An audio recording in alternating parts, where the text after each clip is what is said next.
Estimados televidentes, tengan ustedes muy buenas tardes y bienvenidos a esta nueva edición del programa televisivo Economía y Sociedad, a cargo del Centro de Estudios Superiores Universitarios, CESU, de la Universidad Mayor de San Simón. En esta oportunidad está con nosotros el doctor Wilmar Azcárraga Cejas. Él es docente investigador del Instituto de Estudios Sociales y Económicos, IESE, de la Facultad de Ciencias Económicas.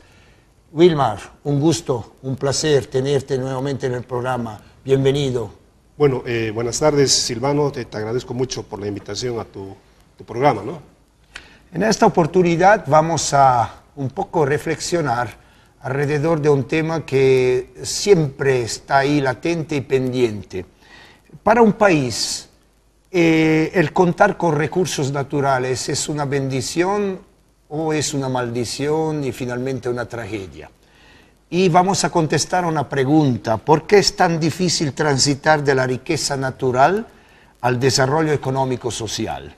Wilmar, vamos a empezar con ¿cuál es el rol de los recursos naturales en el desarrollo económico-social de los países? Bueno, desde los inicios de la ciencia económica, la relación entre recursos naturales y desarrollo económico de los países siempre ha generado un gran interés entre la comunidad académica, científica y los hacedores de política económica. A pesar del enorme debate que se ha dado en torno a este tema, la cuestión aún queda, que no está resuelta, ¿no? Porque en algunos casos los recursos naturales han desempeñado un rol importante y en otros casos, en cambio, los recursos naturales han tenido un rol menor y en algunos casos incluso se argumenta que los recursos naturales, más que una bendición, han sido una maldición.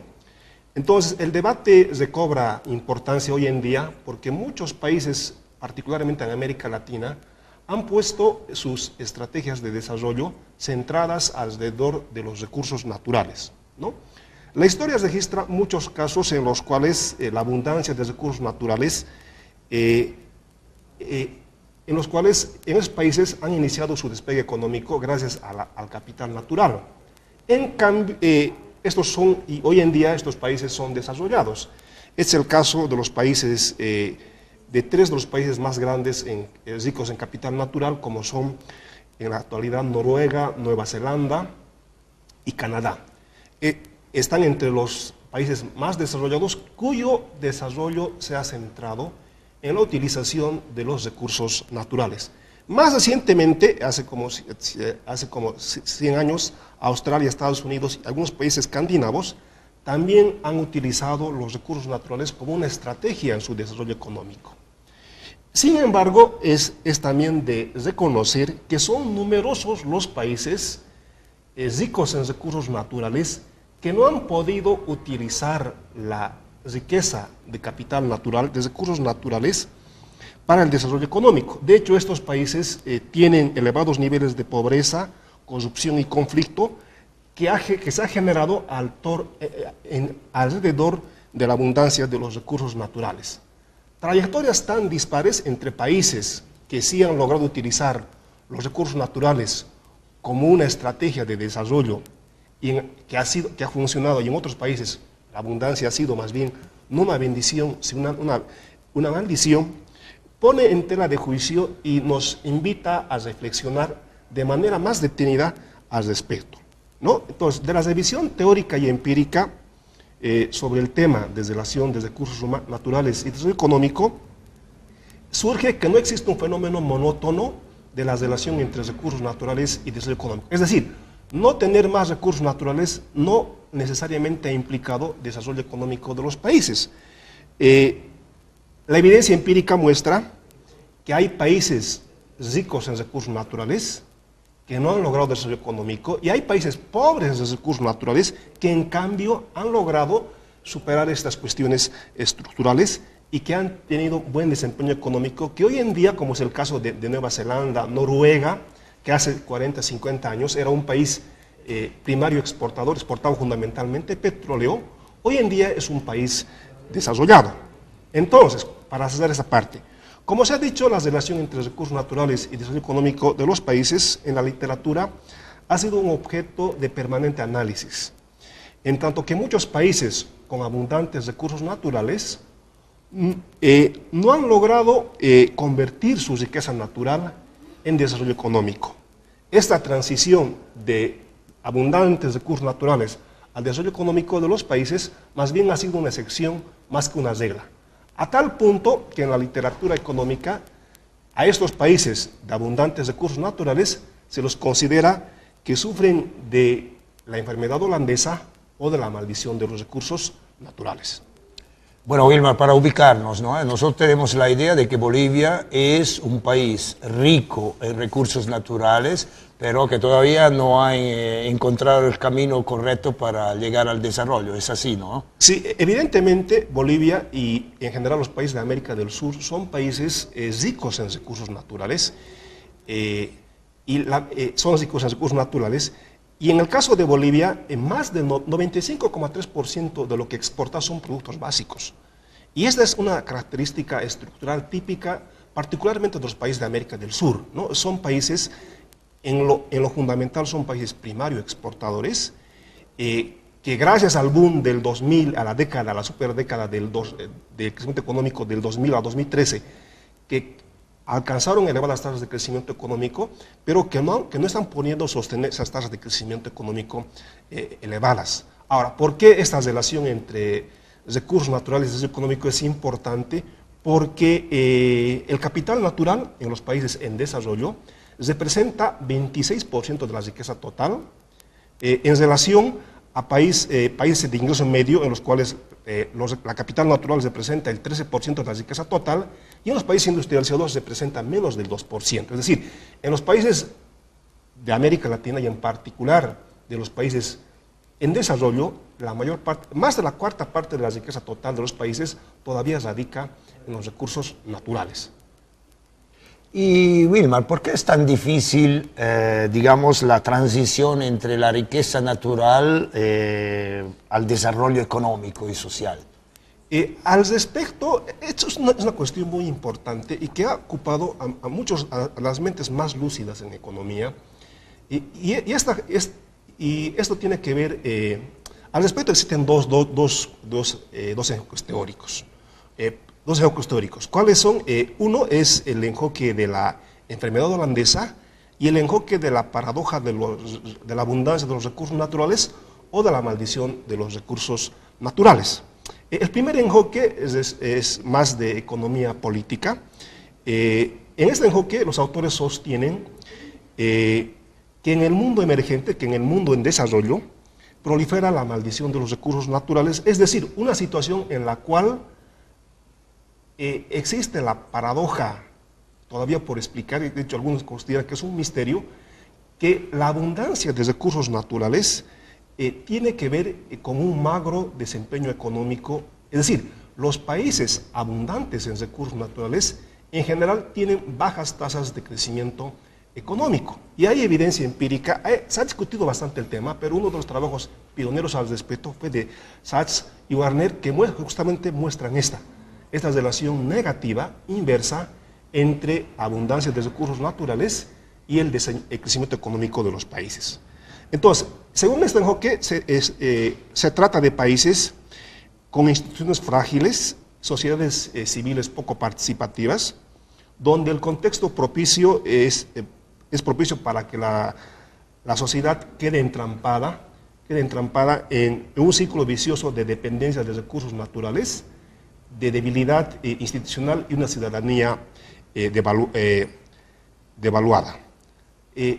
Ahora, un poco entrando en la perspectiva de política, hay países, decíamos, que han logrado su desarrollo económico gracias a los recursos naturales. ¿Cuál ha sido el camino que han implementado estos países, ¿no? Se ve que estos países han utilizado los sectores de los commodities combinados con una fuerte inversión en capital humano y la conformación de una densa red de difusión de conocimientos como una plataforma exitosa para lograr transformar sus estructuras primario exportadoras en estructuras más de economía del conocimiento, ¿no? Y que de esta manera también han resuelto problemas redistributivos alrededor de la abundancia de recursos naturales. Porque cuando hay este problema de abundancia de recursos naturales, resulta que los agentes económicos de un país se dedican más en las pugnas redistributivas, en la búsqueda de rentas alrededor de los cuantiosos recursos que se generan de los recursos naturales, más que en actividades productivas, ¿no? Se dedica más a actividades rentistas que a actividades productivas. El segundo enfoque es más de la perspectiva macroeconómica, tiene que ver con lo que se llama la enfermedad holandesa, ¿no? La enfermedad holandesa sostiene que cuando el precio de los recursos naturales sube, mejora la rentabilidad del sector tradicional, de manera que puede implicar una reasignación de los recursos hacia los factores, factores productivos, que termina por dañar a otros sectores de la economía. Pero además, el exceso de divisas como consecuencia del boom de los términos de intercambio genera dos cuestiones, dos elementos de riesgo. El primero tiene que ver con que cuando hay abundantes recursos naturales, las actividades se centran en el sector tradicional, que puede ser en muchos casos insuficiente para aumentar la productividad agregada y también en lograr mejoras distributivas. En segundo lugar, la vulnerabilidad externa asociada al déficit de la cuenta corriente finalmente puede concluir, y lamentablemente así es, la historia lo muestra, que concluye en crisis de la balanza de pagos, que es una cuestión estructural que siempre ha estado marcando, que ha sido un serio obstáculo para el crecimiento económico de los países de América Latina. La evidencia empírica muestra que entre los países de América del Sur, que es el sector más primario exportador, el único país que ha logrado superar el problema de la enfermedad holandesa o de la maldición de recursos naturales es Chile, ¿no? En resumen, se puede decir que la relación entre recursos naturales y crecimiento económico es compleja. Hay países que aprovecharon su abundancia de recursos naturales para ascender a la categoría de países desarrollados, y otros donde la misma abundancia de recursos naturales parece constituirse en un serio obstáculo al crecimiento económico de los países. En ese sentido, el gran desafío entonces es que la bonanza de los recursos naturales no está libre de obstáculos, por lo contrario, proliferan fallas por el lado del mercado y por el lado del Estado, en tanto que este camino presenta sendas indeseadas que hacen necesario que los hacedores de política económica establezcan las condiciones para que la abundancia de recursos naturales se constituya en la base para el crecimiento económico de los países y no un obstáculo.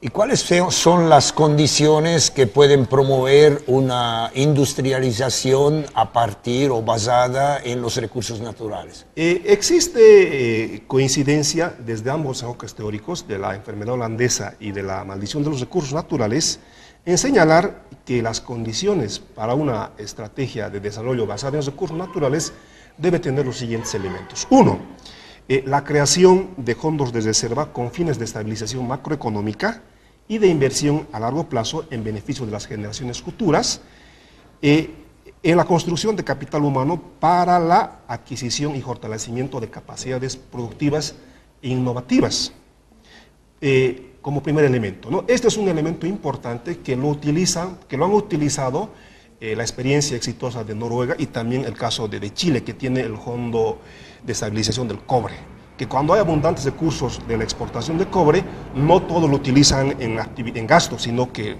lo ahorran, ¿no? El segundo elemento, como estrategia basada en los recursos naturales, es la implementación de políticas macroeconómicas, monetarias, fiscales y cambiarias prudentes para evitar el problema de la enfermedad holandesa, ¿no? El tercer elemento sería políticas de diversificación productiva y exportadora, porque existe amplia evidencia empírica y teórica que muestra que lo que un país produce y exporta determina el crecimiento económico de los países.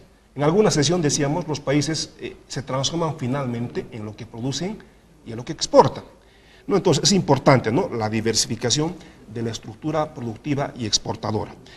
El otro elemento importante para utilizar los recursos naturales como una estrategia para el desarrollo económico es escalar en las cadenas globales de valor. En este caso, América Latina participa en las cadenas globales de valor, fundamentalmente En recursos naturales también es un elemento importante escalar en las cadenas globales de recursos naturales orientadas a incrementar el componente nacional en las exportaciones. Un quinto elemento sería una coherente y sistemática política industrial, ¿no? Como dice Felipe, ningún país en el mundo ha sido industrializado, desarrollado, sin una coherente y sistemática política industrial, donde juega un rol importante el Estado. Y finalmente, un elemento fundamental para utilizar los recursos naturales como estrategia son buenas instituciones políticas y económicas para revertir la maldición de los recursos naturales en la búsqueda de inhibir esta búsqueda desenfrenada de rentas alrededor de los recursos naturales. Decíamos, ¿no? Cuando un país es recursos naturales, existe un boom, sube el precio de los recursos naturales, las personas se dedican más en la búsqueda de rentas a actividades rentistas que en actividades productivas. Y finalmente, ¿de qué depende, Vilmar, que digamos la presencia, la abundancia de recursos naturales en un país se constituya en una bendición? Que los recursos naturales se constituyan, resulten ser una maldición, una bendición, depende de la interacción entre tres elementos: entre la estructura productiva, la economía política y el marco institucional. Una conclusión importante del debate y de la evidencia empírica muestra que es posible transitar, que es posible transformar la riqueza natural, la riqueza del capital natural, en desarrollo económico. Ello implica resolver dos problemas estructurales. El primero tiene que ver con el marco institucional débil que atenta contra las actividades productivas, que frena las actividades productivas, genera incentivos para que los agentes económicos se dediquen a la búsqueda de rentas, y esto definitivamente deteriora las posibilidades de tasas de crecimiento económico sostenidas en el largo plazo. El segundo elemento tiene que ver con una estructura productiva y exportadora escasamente diversificada y de baja complejidad, ¿no? Y esta es una característica, decíamos, estructural.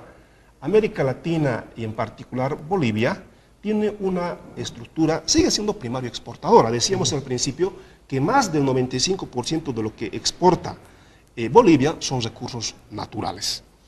De la interacción de estos dos factores surgen entonces fallas de coordinación macroeconómicas, así como diversas fallas de mercado y del Estado, que pueden y están transformando en América Latina y en particular en América del Sur, están convirtiendo los recursos naturales en un serio obstáculo al crecimiento económico de nuestros países.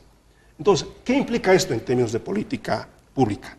Esto implica la implementación de políticas de escalamiento industrial en las cadenas globales de valor, políticas de diversificación productiva y exportadora, de políticas macroeconómicas, decíamos, monetarias, fiscales y cambiarias, para evitar el problema de apreciaciones del tipo de cambio como consecuencia de la enfermedad holandesa, establecimientos de reglas de políticas económicas orientadas a la prosperidad y reducción de los incentivos a las actividades de búsqueda de rentas. En resumen, un país que pretende construir su estrategia de desarrollo en base a los recursos naturales, tiene que combinar estos recursos naturales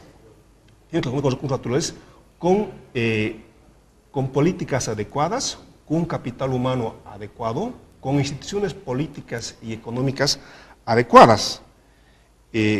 Parafraseando a Paul Collier sobre África, podemos decir que la ecuación para América del Sur, que es profundamente primario exportadora, y ese es el principal obstáculo para transformar esta abundancia en desarrollo económico, la ecuación para América del Sur entonces radica en lo siguiente. La ecuación para el desarrollo sería naturaleza más políticas microeconómicas orientadas al escalamiento y diversificación productiva, más políticas macroeconómicas orientadas a disminuir la volatilidad macroeconómica producto de los deterioros de los términos de intercambio, asegurar la conversión del capital no renovable, recursos naturales, en otros tipos de capital más sostenibles para hacer el crecimiento económico más sostenido y evitar las apreciaciones del tipo de cambio.